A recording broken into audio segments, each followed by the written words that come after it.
As 2025 dawned, with the world immersed in the mire of politics and the shadows of war, a news item about China hit me like a thunderbolt. China's artificial sun project has for the first time achieved a reaction lasting 1,000 seconds at a temperature of 100 million degrees Celsius, which is on the verge of making controlled nuclear fusion successful. Hello everyone, I'm interpreting the world. Today let's talk about what this major breakthrough in controlled nuclear fusion in China actually means. As is well known, nuclear fusion essentially involves fusing small atomic nuclei such as deuterium and tritium into larger atomic nuclei, similar to helium. This process releases a huge amount of energy, much higher than that of nuclear fission. And it doesn't produce radioactivity. The waste resources are also abundant. Therefore, for humanity to achieve controlled nuclear fusion is equivalent to creating an artificial sun, which for human beings is basically equivalent to having an infinite source of energy. So using controlled nuclear fusion to heat water has always been the dream of human technology. It's not too difficult for humans to build a controlled nuclear fusion reactor. Currently there are two approaches. The first is called laser inertial confinement fusion, that is, using lasers to bombard atoms containing deuterium and tritium, etc., so that the atoms are heated to 100 million degrees Celsius and the atoms will naturally undergo a fusion reaction. For example, China's Shenguang-2 is kind of device laser inertial confinement fusion. And in 2022 the team from the US Department of Energy at Livermore Lab both successfully achieved this kind of device. The advantage of this solution is that it can be made very small in size, almost like the one used by Iron Man, and it can even be mounted on the back seat of your bicycle. However, if we really want to achieve the sci-fi scene of infinite energy and build a power station, it definitely can't be such a small thing. This requires another solution, the magnetically confined fusion reactor, which is the one that has achieved a breakthrough this time.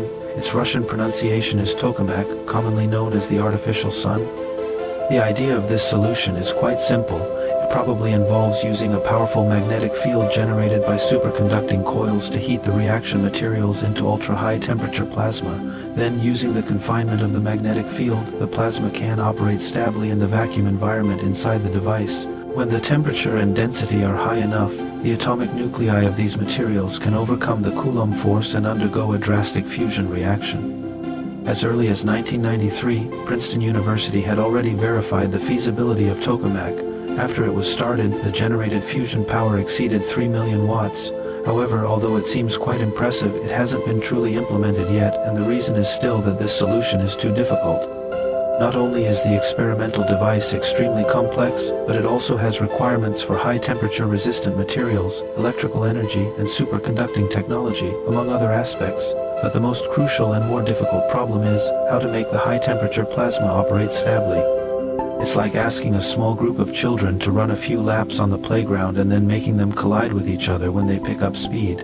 But the current problem is that these children are not obedient. And this time China has perfected the final solution, which is to successfully heat the plasma to a high temperature of 100 million degrees Celsius and make it operate stably in the device for 1066 seconds, which is nearly 20 minutes. If it can continue to be stable, it will no longer be an impossible thing for a controlled fusion reaction to occur in the device.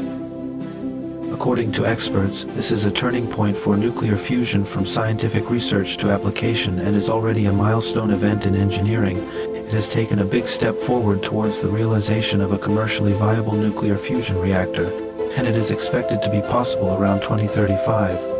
But what I actually want to say is that although China has made a breakthrough, it's not as easy as everyone thinks. China's controlled nuclear fusion project actually started quite early, in the late 1990s.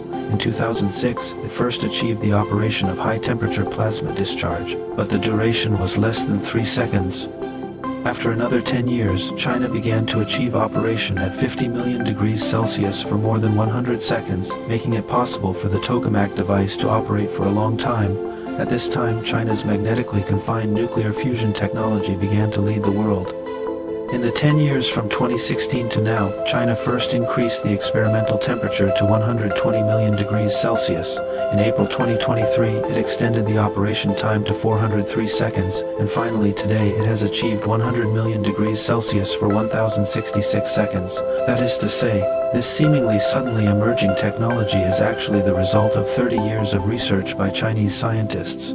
China is already leading in the field of controlled nuclear fusion. Should Europe and the Americas also increase their investment in this area? Does China have other better technologies? Technology determines the direction of future financial and political games. I will tell you more in the next episode. If you want to stay one step ahead in the information game, don't hesitate to hit the like button and subscribe to my channel. There you'll always be in the know, getting the freshest takes and insights before anyone else. Thank you for watching. Bye.